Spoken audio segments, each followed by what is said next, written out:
Selanjutnya saya akan menjelaskan latar belakang atau peralihan daripada Undang-Undang Nomor 1 Tahun 2023 dari peralihan Undang-Undang KUHP lama.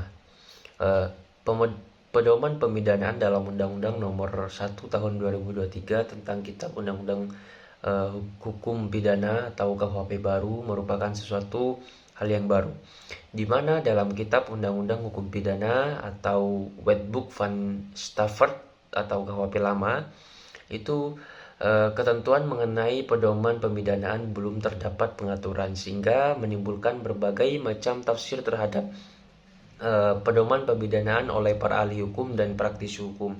Nah, kata pemidanaan memiliki sinonim dengan kata penghukuman, di mana Sudarto menjelaskan bahwa istilah penghukuman berasal dari kata dasar hukum yang mengandung arti menetapkan atau memutuskan suatu hal berdasarkan ketentuan hukum. Nah, dalam ranah hukum pidana, istilah penghukuman atau pemidanaan itu merujuk pada tindakan hakim dalam menjatuhkan sanksi pidana terhadap seseorang yang terbukti melakukan kesalahan atau bersalah berdasarkan fakta di persidangan. Dengan demikian, pedoman pemidanaan yang terdapat dalam KUHP baru merupakan sebuah putusan yang baik guna dijadikan pedoman khususnya bagi hakim untuk menjatuhkan putusan pidana. Hal ini berkorelasi sebagaimana dalam perkembangan hukum pidana.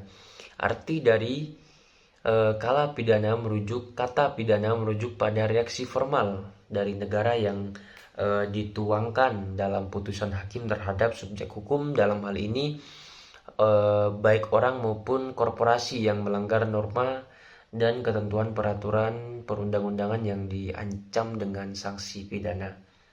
Nah, adapun daripada tujuan pemidanaan yang terdapat dalam KUHP baru, dalam pasal 51 memiliki karakteristik atau kesamaan dengan tujuan sistem pemasyarakatan yang diatur dalam Undang-Undang Nomor 22 Tahun 2022 tentang pemasyarakatan. Undang-Undang Nomor 22 Tahun 2022 tersebut pada pokoknya terdiri atas yang pertama itu ada beberapa poin. Yang pertama itu menyadari kesalahan dari pihak pelaku. Yang kedua itu memperbaiki diri. Yang ketiga itu tidak mengulangi tindak pidana. Dan yang keempat memberikan perlindungan kepada masyarakat dari pelanggaran tindak pidana. Nah, kemiripan yang terdapat Undang-Undang Nomor 22 Tahun 2022 tersebut dengan pasal 51 KUHP baru merupakan sesuatu yang selaras, sehingga terdapat pedoman bagi hakim dalam memutus perkara pidana.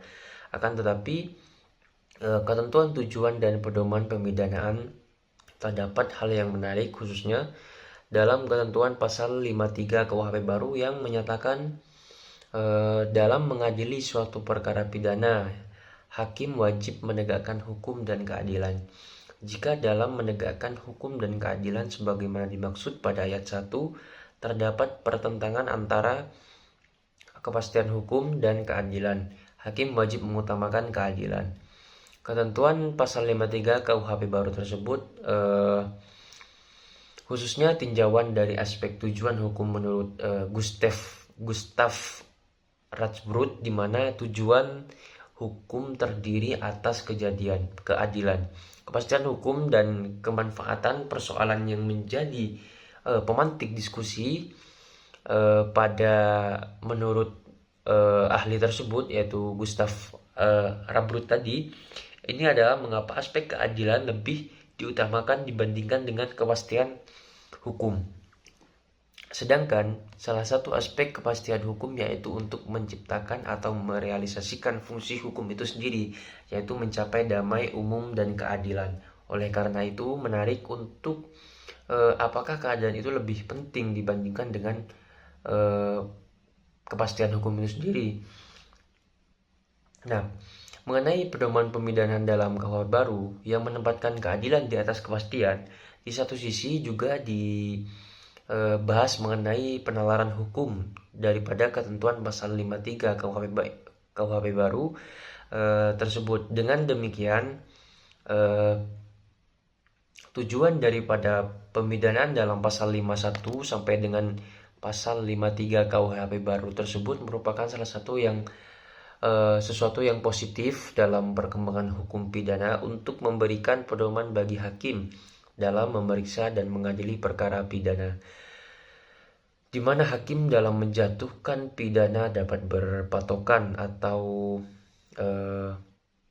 beracuan terhadap pada salah satu atau beberapa tujuan pemidanaan sekaligus, di mana pemidanaan yang diberikan tidak memaksa untuk mengancam martabat manusia atau dari supremasi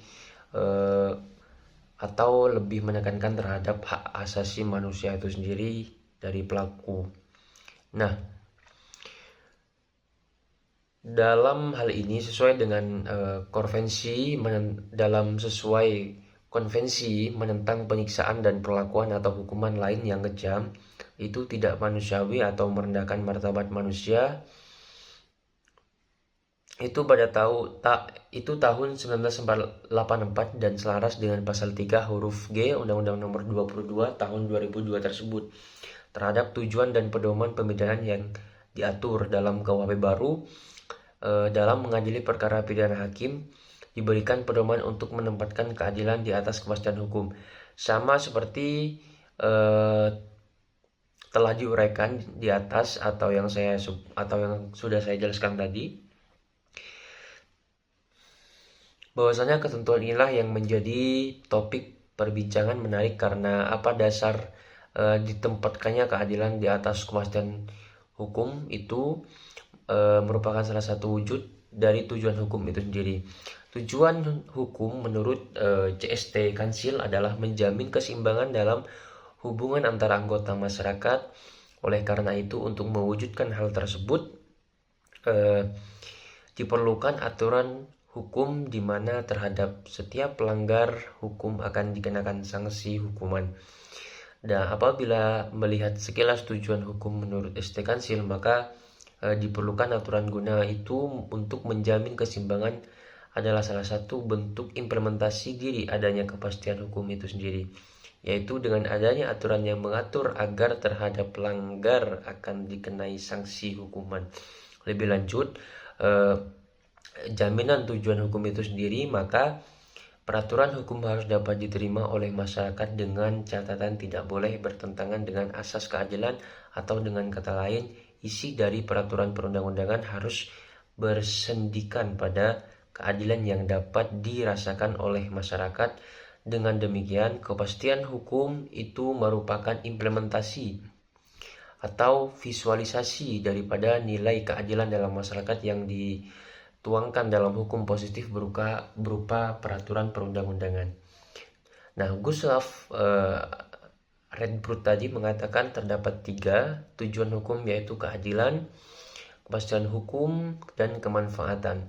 Penjelasan pasal 53 ayat 2 mengatakan kepastian hukum dan keadilan merupakan 2 tujuan hukum yang kerap kali tidak sejalan satu sama lain dan sulit dihindarkan dalam praktik hukum. Berkenaan dengan konteks pembuatan peraturan perundang-undangan tersebut, Gustav Redbrut tadi meletakkan validitas hukum sebagai bagian dari konsep hukum, di mana dalam membahas mengenai validitas hukum juga diperlukan pemahaman tujuan hukum, yaitu mengenai kepastian hukum.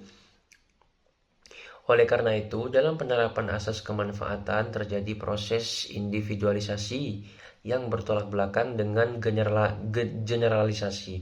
Sementara itu, kepastian hukum menurut hal berbeda, yaitu validitas tadi yang merujuk pada keberlakuan hukum sebagaimana ditetapkan dalam norma hukum positif seperti peraturan perundang-undangan. Dalam konteks ini, validitas tidak berkaitan dengan konsep generalisasi maupun individualisasi. Validitas menekankan ada proses positivisasi sehingga aturan hukum dianggap sah dan berlaku tanpa harus dikaitkan dengan keadilan ataupun kemanfaatan. Dengan demikian, peraturan atau hukum positif tidak selamanya dapat mengakomodir penyelesaian, karena penyelesaian hukum khususnya hukum pidana. Oleh karena itu, apabila dihubungkan dengan teori di atas yang saya jelaskan tadi, itu nilai keadilan dalam perkara tersebut, mengingat dalam pembentukan peraturan tentu belum aspek keadilan itu termuat di dalamnya, mengingat sebagaimana pandangan Lesbrut tadi, bahwasanya dalam hukum positif dapat dilakukan tanpa menyertakan keadilan atau kemanfaatan yang di dalamnya terdapat unsur-unsur perlakuan yang setara bagi masyarakat dan kenikmatan yang dapat dinikmati oleh setiap orang, kepastian hukum dan keadilan yang substantif dirasakan oleh masyarakat itu sendiri. Mungkin cukup sekian dari penjelasan saya. Kurang lebihnya saya mohon maaf. Assalamualaikum warahmatullahi wabarakatuh.